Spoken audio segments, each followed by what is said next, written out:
KHTS, your hometown station. Carl Goldman with you, doing a special 1-hour interview with Dr. Dianne Van Hook, Chancellor of College of the Canyons.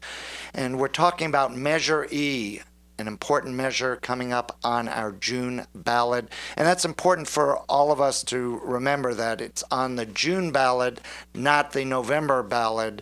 And so that it's something we want to be aware of when we go in and vote in June. You want to vote for Measure E. And why would you want to vote for Measure E? So much of our community, and really a cross-section of our community, is in support of Measure E. And you know, it's rare that businesses want to support something that's going to cost more money. But here in Santa Clarita, you really have received the support of every business organization I know of, from the Chamber of Commerce to via the Valley Industrial Association, the two major entities out there that represent businesses. KHTS, we're in support of it. Everyone I talk to, of all the business people I'm out and about with, I'm preaching to the choir to some degree, because all of us understand, particularly from a business standpoint, the most important thing we can do here in Santa Clarita is have a stellar education system. And College of the Canyons is definitely the anchor of that stellar system. We talked about the fact that 75% of the Hart graduates, our high school district, who go on to college, all attend College of the Canyons. We want to get into in a couple minutes the cost of going to college and why College of the Canyons is such an incredible alternative, particularly for me as a father having to fund my kids going through school, and I know that's true for so many of us. But more importantly, who else has supported Measure E at this point in the community? Well, our Economic Development Corporation that exists to attract industry and businesses to come to the Valley has supported it. They are very clear on the fact that with how fast things in the industry are changing, that if people don't have access to the latest training and education, then businesses can't upgrade their workers to be able to be competitive in a global marketplace. And that's really where we are now. 40 years ago, people would say you can get an education once and you can use it for a lifetime. That's not the case. The aerospace industry formed a partnership with College of the Canyons in 1996 because they found that their aerospace engineers and designers needed to have software upgrade training every 6 to 9 months, or they couldn't compete with the other suppliers that could get the contracts from Boeing and Airbus. So they initiated a partnership with us, and we still have that partnership today through the Manufacturing Education Center, one of only 6 in the state that is located at Aerospace Dynamics International. So we know that our responsibility isn't only to people who want to come to college and prepare to transfer. We know that it is also to the business and the industry. That's what makes our community a viable, vital community. I have worked in communities that are retrenching, where there is no business, there is no there. And when that happens, employees have to go to other companies, and in some cases commute outside of the Valley, which still some of ours do, because we don't yet have that perfect work resident balance. But the EDC is really doing a great job to bring in companies in various clusters and create those opportunities for people to live and work in the same area in the Santa Clarita Valley, which is a great place to live and work and go to school and recreate. So we take that responsibility very seriously. When I came to College of the Canyons in 1988, we weren't doing business with business. We had very few degree or certification programs. And one of the first things that we did was we held a Vision 2000 luncheon over at Magic Mountain. Joe Shalaki, who was the CEO of Magic Mountain, helped us to do that. We invited 200 businesses in. This was the spring of '89. We said, what do you need us to do for you? Because currently we're not doing much. And they told us exactly. And we have been on that course for the last 27 years to meet the business and industry's training needs so that they can grow their businesses. So we're very excited to have their support. The JCs have supported us, as well as a number of local businesses and leaders and CEOs of businesses. We try to meet this community's needs in the very best ways that we can.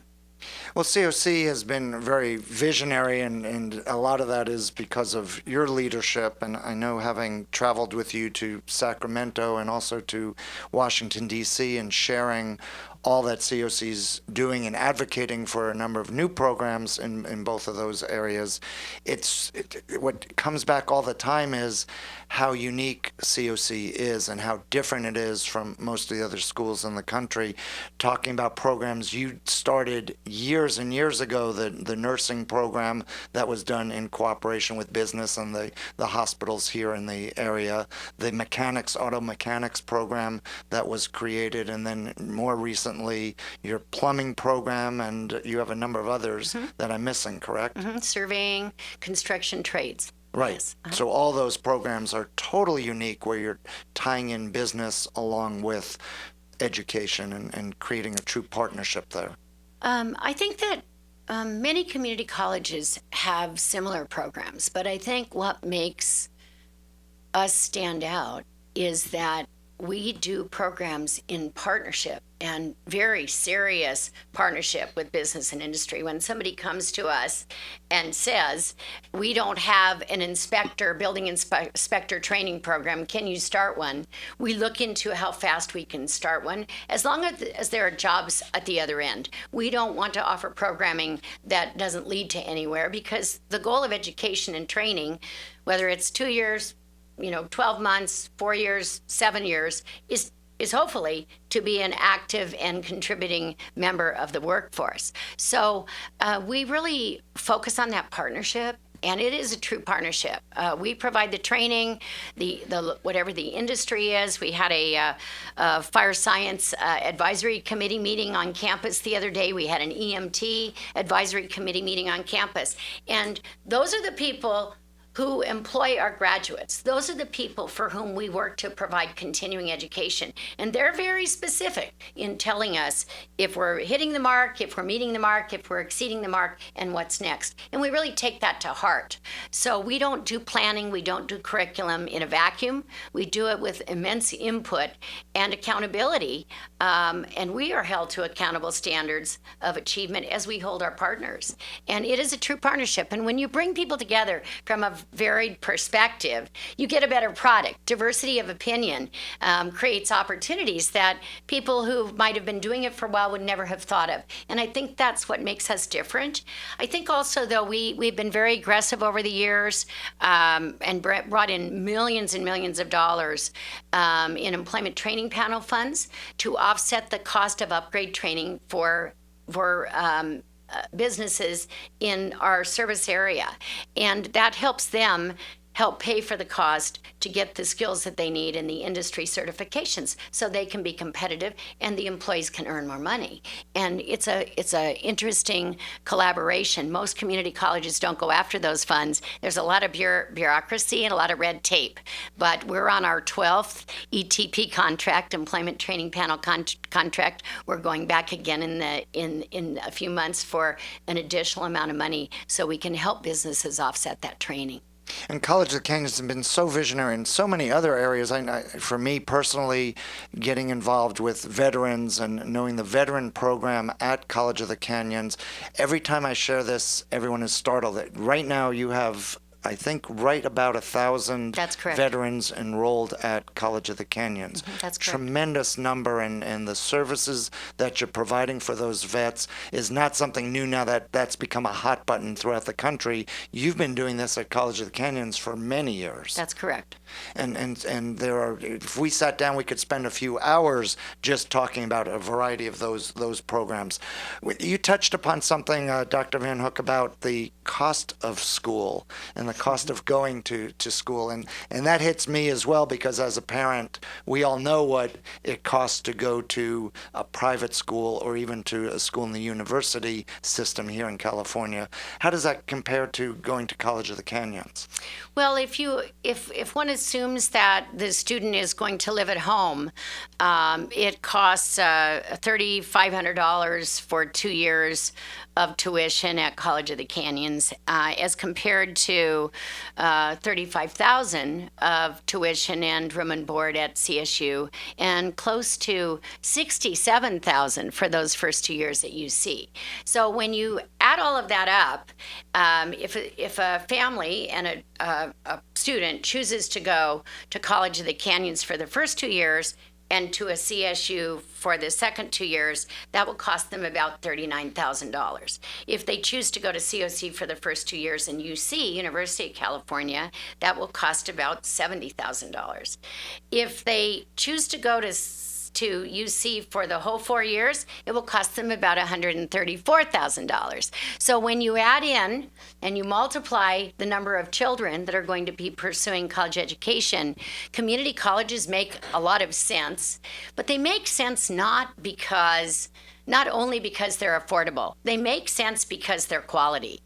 College of the Canyons has the fourth highest completion rate of any of the 113 community colleges in the state, successful completion of transfer prepared students, and 11th in all students, underprepared and prepared. That's amazing. I mean, that's way better than the top 10%, especially for the prepared students. That means we're in the top 3 or 4%. That's quality education. Similarly, we transfer more students than the community colleges in Los Angeles County, and our students succeed at a very high level. So I would like to believe that people choose College of the Canyons because of the quality. We hire faculty because they can teach. We do not hire faculty to do research or write books. We hire them because they can connect to the students. Our class sizes are anywhere from 25 to 35, not 175 to 350. The professors know you. And if you're not there, Carl, when you come back, they're going to tell you, I missed you on Monday and Wednesday, by the way. And there is that relationship that motivates the student.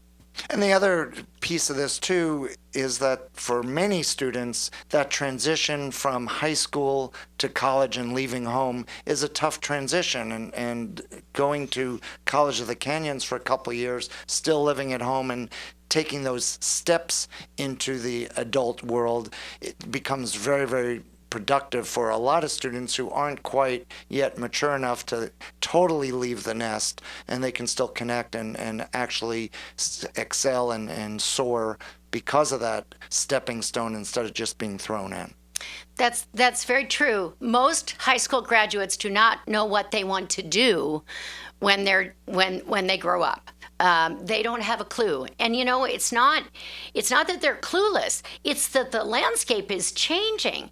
50% of the jobs that exist now did not exist 10 or 12 years ago. So it's an ever-moving target. It's about fine-tuning your passion for learning and your commitment that learning is going to be lifetime. It's not going to be one time. The average age of our students at College of the Canyons is close to 27 years old. So for a high school graduate at 17, we have a 37-year-old who has to come back or choosing to come back to pursue another opportunity. So education is exciting, and it gives people power over their own futures. They have then the ability to control their destiny if they pursue that education. AM 1220 KHTS, Carl Goldman with you, talking with Chancellor Dianne Van Hook, College of the Canyons, talking about Measure E, and want to encourage all of you this June to vote yes on Measure E. That's coming from Carl Goldman and KHTS, not necessarily our Chancellor Dianne Van Hook, who cannot, she's got to stay neutral on this. And we're going to come back and talk a bit about both Dr. Van Hook's vision for the college as we look into the future, as well as the plans for growth in all of Santa Clarita. So that's coming up just in a couple minutes here on your hometown station, AM 1220 KHTS. Your hometown station, AM 1220 KHTS. Carl Goldman with you, doing a special 1-hour program on Measure E, the state bond measure, local bond measure, I should say, coming up on the ballot in June, supporting College of the Canyons and the infrastructure and helping out in the expansion of the Canyon Country campus over at College of the Canyons, as well as upgrading a bunch of areas and buildings in the Valencia campus. We're talking with Chancellor Dianne Van Hook, and I just wanted to say again on behalf of KHTS and both Jerry and both of us personally support Measure E and have supported all the bond measures that COC has had over the years, because we've seen incredible results with that, and we know we don't stand alone, because as mentioned earlier, the Chamber has supported the bond measure via the Valley Industrial Association, SCV, EDC, also. So all the key business organizations have supported the measure. But we didn't mention that all of our elected officials here locally and up in Sacramento are in support of the measure. And more importantly, our educators are in support of that, right? The school boards are all in support of that? All of the 5 school districts have passed resolutions in support of Measure E. They were unanimously passed. They realize that an investment in College of the Canyons will be an investment in the continued success of their students as they move through the system. Our locally elected state officials have endorsed, as well as our congressman and our supervisor, and both of our faculty unions, COCFA, which is a CCA-CTA affiliate, American Federation of Teachers, as well as our classified union, CSEA, have endorsed. They see every day that we don't have enough space. They see, the faculty see, that they can't expand their curriculum. They can't say yes to the people who wait in the lines trying to get a seat for somebody that drops unless we add space, renovate space, and expand what we're doing. Everyone understands that the investment in education is not only an investment in the breadth that the college can continue to strive for, but the numbers of people who we get to say, yes, you can get into in the years to come. You mentioned that our high school district, junior high and high school district, the Hart School District, the board has endorsed Measure E and is in support of it. One of the jewels of the Hart District is Academy of the Canyons, which is on campus at the University Center, the Dianne Van Hook, I should say, University Center. Talk about Academy of the Canyons a little bit. What makes that unique? I think what makes Academy of the Canyons unique is that the students who enroll, high school students, take 6 units of college each semester. So if a student enrolls in the 9th grade and they take 6 units and they take 12 units a year for 4 years, that means they have 48 units of college work completed, and that's 3 semesters worth of full-time college academic pursuits. That saves them an immense amount of money because we waive the enrollment fees in college classes for students that have not yet graduated from high school. But it also gives them the opportunity to get in college level curriculum and realize they can do it. They get to try out different courses through pursuing their general education.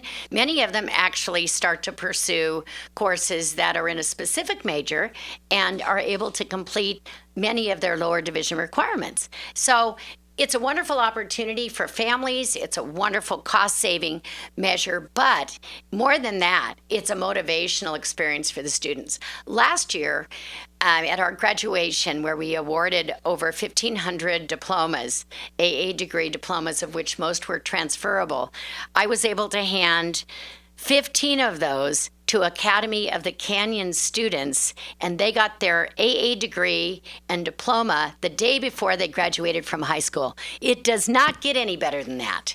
I mean, that gives me goosebumps just to even say that. And they get to take advantage of the facilities and the being in a college environment. So we're absolutely thrilled about that. They're not the only ones, though, who do that. We have about 1,000 high school students, of which AOC would be 400 every semester, enrolling in college classes with no enrollment fees, so they can get a jump start on their college education. One of my sons took advantage of that, and it was very powerful for him. And it also prepared him better for college because he got a taste of what the college experience was really going to be like. And that was very, very valuable. Mm-hmm. Back in 1993, you and I sat down. Back in those days, see, your memory goes, yeah, that was 23 years ago. Yes. Mm-hmm. 23 years ago, we sat you down at our old KBET radio, and we asked you to paint a picture of what Santa Clarita, and more importantly, what COC was going to be like in the year 2000. That's from the 1993 perspective. That piece of history is available to all of us by simply going to YouTube mm-hmm. and typing in Santa Clarita in the year 2000. You can put in KBET or KHTS or Dianne Van Hook, and you will see a video that is pretty clairvoyant. You were very sharp back then, a lot sharper than I was, and looking back at that video, it's amazing to see that you hit almost everything on that. You figured out before Al Gore invented the internet, you had figured that out. You had figured out that we would be doing classes from our homes. You had everything. You had the population of the school dialed in. You had almost everything exact. You even had the second campus, although that's the one error you did have, because you had it going up near the 126 instead of over in Canyon Country. But it was an incredible vision. Then we sat you back down also a few years ago to look at the school in the future, now 10 years moving forward, and it will be interesting to go back. So now I'd like to sit you down for just a couple of minutes and share what your vision is of where you think COC will be 10 years from now in the year 2026. What do you think that's going to look like? Well, that's a little harder. I think that 20 years ago, it was a little easier based on trending to predict what kinds of things were going to transform our society, our workplaces, and our educational institutions. It's a little bit harder right now because if we look backwards, the top 10 jobs in 2010 didn't exist in 2004. So my best guess is that the top 25 jobs that will exist in 10 years don't yet exist. Everything is changing so quickly. It's a challenge for us because we're preparing students for jobs that don't exist using technologies that haven't been invented. So the best that we can do is inspire folks to rely on the knowledge that they gain, trust their own ability to be flexible and to transfer concepts and apply them, make them portable in different areas, and to communicate that learning is an ongoing process. You're never going to be done. You never were done, but you'll never be done in the future. I think that our challenge is to give people opportunities to pursue various courses of study, to come back and continue to learn, and to gain the confidence that they have the ability to be flexible, to take advantage of that opportunity. For example, disciplines used to be pretty narrow. So biology was biology, chemistry was chemistry, math was math, materials science, etc. Well, the biomed biotech field is a blend of 6 disciplines, where you need to take learnings out of courses that exist across 6 disciplines and put them together in a way that no one ever would have thought of combining them.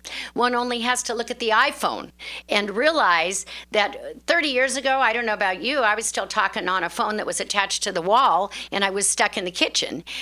Who would have ever thought that you would take the art and design background with the engineering background, with the technology background, put them together in something that you can hold in your hand that holds more computing power than exists in most businesses today? So it's a curiosity that I think education inspires. I believe that that people will be shifting jobs more frequently, or at least the jobs will be changing, and people will have an opportunity to do new things at their existing job if they have the skills to be able to do it. We'll need to invite you back for another hour to just talk about the future, but right now our time is up. I wanted to encourage all of us to vote yes this June on Measure E, the bond measure that will assist in making sure College of the Canyons continues to be the jewel it already is here in Santa Clarita, the growth that will happen on the Canyon Country campus and building stellar buildings over on the east side of our valley, redoing a number of the buildings on the Valencia side, and giving something to the future for our kids. So please vote yes on Measure E. And I want to thank all of you for joining us. Dr. Van Hook, always a pleasure. We'll see you next time soon. And we'll be back with more on your hometown station, AM 1220 KHTS, right after CNN News.